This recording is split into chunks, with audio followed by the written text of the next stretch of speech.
বেশ কয়েকদিন পর আজকে আবার সোশ্যাল মিডিয়াতে আপনাদের সাথে কথা বলতে আসলাম। তো আজকে যে বিষয়ে কথা বলবো সেটা খুবই একটি সাধারণ বিষয়। আপনাদের আমাদের সকলের কনসার্নের বিষয়। সেটা হচ্ছে এই যে ভারতের যে ট্রেন লাইন বাংলাদেশের ভেতর দিয়ে যাবে, এটা নিয়ে আমরা অনেকে সন্দিহান, চিন্তিত এবং হচ্ছে গিয়ে যে অনেকে আবেগতাড়িত হয়ে নানা ধরনের কথা বলছি। তো এই বিষয়টা আমরা আজকে একটু একসাথে বোঝার চেষ্টা করব। প্রথমত, ভারতের যে রেল লাইন সেটা বাংলাদেশের মধ্যে দিয়ে যাবে, তো এরকমটা আসলে খুব একটা আমাদের জন্য কাম্য নয়। কিন্তু কাম্য নয় কেন সেটা যদি আমরা একটু বোঝার চেষ্টা করি, তাহলে আমরা একটু দেখবো যে হচ্ছে গিয়ে যে সবার প্রথমে বাঙালিদের মধ্যে বা বাংলাদেশিদের মধ্যে এক ধরনের ক্ষোভ রয়েছে যে তারা হচ্ছে ভারতের ভূমি ব্যবহার করতে পারে না। যেমন নেপাল হচ্ছে গিয়ে যে একদমই 100 কিলোমিটারের কম জায়গা আমরা জানি, মানে that's not around 100 Miles. But আমরা নেপালে হচ্ছে ওভার দ্য ল্যান্ড যাইতে পারি না, বা ভুটানে যাইতে পারি না, কিংবা হচ্ছে গিয়ে সামান্য চিকিৎসার জন্য কলকাতায় যেতে পারি না। এই যে ভারতের যে রেল লাইনটি বাংলাদেশের মধ্যে দিয়ে যাবে, আসলে ভারতের রেল লাইন তো যাবে না, বাংলাদেশের এক্সিস্টিং রেল লাইনের উপর দিয়ে হচ্ছে গিয়ে ভারতের কার হচ্ছে গিয়ে এই পাশে ওয়েস্ট বেঙ্গল থেকে ত্রিপুরার দিকে যাবে, বা হচ্ছে গিয়ে ত্রিপুরার থেকে ওয়েস্ট বেঙ্গলের দিকে যাবে, অথবা হচ্ছে গিয়ে শিলিগুড়ির থেকে চিটাগং এর দিকে যাবে। তো ভারতের কার, ভারতের মালপত্র, এই যে এই সমস্ত জিনিস। তো সেখানে আমাদের যে, আমার ধারণা যে বাংলাদেশিদের যে যত আবেগতাড়িত হয়ে কথা বলুক, বাংলাদেশিরা আসলে হচ্ছে গিয়ে যে অনেক বেশি বিরক্ত।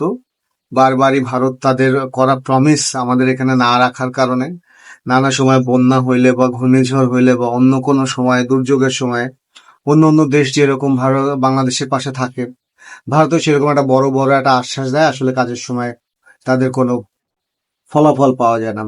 যেমন ইদানিং একটা প্রবণতা শুরু হয়েছে গত 10-12 বছর ধরে, যে চায়না যদি কোনো কিছু বাংলাদেশের সাথে ভালো করতে চায়, তো ভারত তাকে দেখে প্রতিদ্বন্দ্বী ভাবে, এবং ভারত নিজেও হচ্ছে সেই ধরনের কিছু একটা বাংলাদেশের সাথে প্রজেক্ট করতে চায়। যেমন ধরেন তিস্তা প্রজেক্ট, বা হচ্ছে গিয়া যে ইভেন হচ্ছে গিয়া রামপাল বিদ্যুৎ কেন্দ্র, বা হচ্ছে গিয়া যে ভারত ইনভেস্টমেন্টের হচ্ছে গিয়া যে প্রপোজাল। কিন্তু আসলে কি, ভারত তো শেষ পর্যন্ত এই প্রপোজালটা বা এই ইনভেস্টমেন্টটা করে উঠতে পারে না। কারণ ভারতের নিজের মধ্যেই প্রচুর লোকজন রয়েছে, প্রচুর উন্নয়নের সুযোগ রয়েছে, সেখানে রাস্তাঘাট, বিলবোর্ড, বিলবোর্ড রাস্তাঘাট থেকে শুরু করে স্কুল, কলেজ, বিশ্ববিদ্যালয়, হাসপাতাল, নানা ধরনের উন্নয়নের সুযোগ রয়েছে। হাজার হাজার মানুষ এখনো ভারতে হচ্ছে গিয়া যে দারিদ্র সীমার নিচে বাস করে।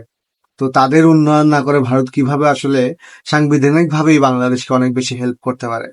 কিন্তু যেহেতু জিওপলিটিক্যাল ক্ষেত্রে বাংলাদেশ অনেক গুরুত্বপূর্ণ একজন পার্টনার ভারতের, তো সেক্ষেত্রে বাংলাদেশের সাথে সুসম্পর্ক রাখা, বাংলাদেশকে এমন মানুষের সাথে বন্ধুত্বপূর্ণ সম্পর্ক রেখে এমন এমন দেশের সাথে বন্ধুত্বপূর্ণ সম্পর্ক থেকে বিরত রাখা, যেটা ভারত শত্রু হিসেবে গণনা করে।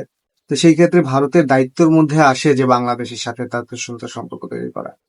কিন্তু বাংলাদেশের সাথে ভারতের যে সম্পর্ক, এটা হচ্ছে নেইবার বা প্রতিবেশীর সম্পর্ক।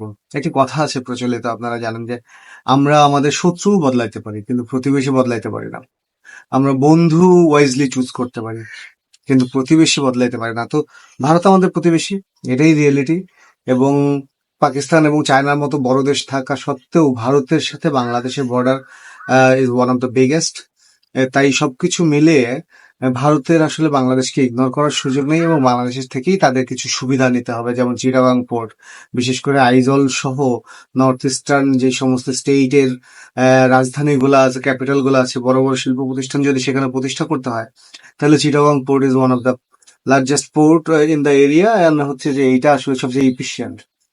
তারা এর মধ্যে চেয়েছে একবার হচ্ছে একে মায়ানমারে পোর্ট করে সেখান দিয়ে কোনো কিছু করা যায়, কিন্তু মায়ানমারে যে গৃহযুদ্ধ পরিস্থিতি, সেটা ঠিক হতে কতদিন লাগবে, সেটা রাস্তাও অনেক দূরে, নাব্যতা কম, কস্টলি। তো সবকিছু এক্সপার্টাইজ নাই, সবকিছু মিলে বাংলাদেশের চিরাং পোর্ট তাদের দরকার বলে তারা মনে করছে, মংলা পোর্ট তাদের দরকার বলে তারা মনে করছে। কিন্তু বাংলাদেশ কি আসলে, অনেকেই বলছে, ফেসবুকে দেখতেছি, ইউটিউবে দেখতেছি যে হায়দ্রাবাদ বা নিজাম হবে কিনা। না, বাংলাদেশ আসলে নিজাম হওয়ার সুযোগ নেই। কারণ বাংলাদেশ একটি স্বাধীন সার্বভৌম দেশ।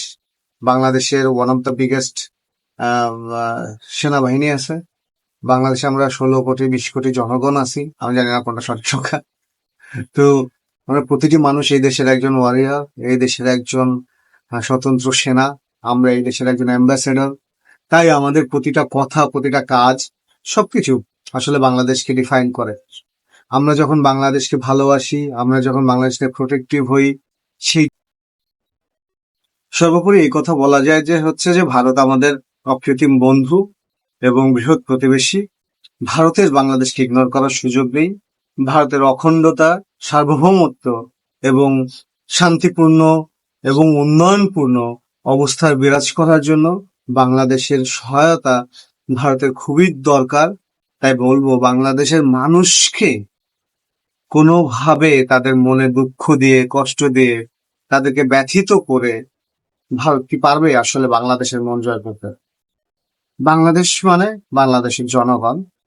তাই আমি বলবো ভারতের উচিত বাংলাদেশের জনগণের জন্য উপকার হয়। শিক্ষা, চিকিৎসা, ভ্রমণ, আত্মীয় স্বজনের সাথে দেখা সাক্ষাৎ, এই সমস্ত জায়গায় ভিসা এবং করিডোর এবং রাজপথ, এগুলো বাংলাদেশিদের জন্য উন্মুক্ত করে দেওয়া উচিত।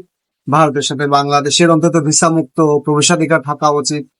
আর ভারত যেটা করতে চায় যে ট্রানজিট, অবশ্যই চড়া মূল্য পরিশোধ করে তাদেরকে ট্রানজিট দিয়ে দেওয়া উচিত এবং কড়া নজর রাখা উচিত, যাতে করে কোনো তৃতীয় পক্ষ এমন কোনো সুযোগ না নিতে পারে, যাতে করে ট্রানজিট আমাদের জন্য ক্ষতির কারণ হয় তারা। আজকে এই পর্যন্তই। প্রচন্ড বৃষ্টি হচ্ছে।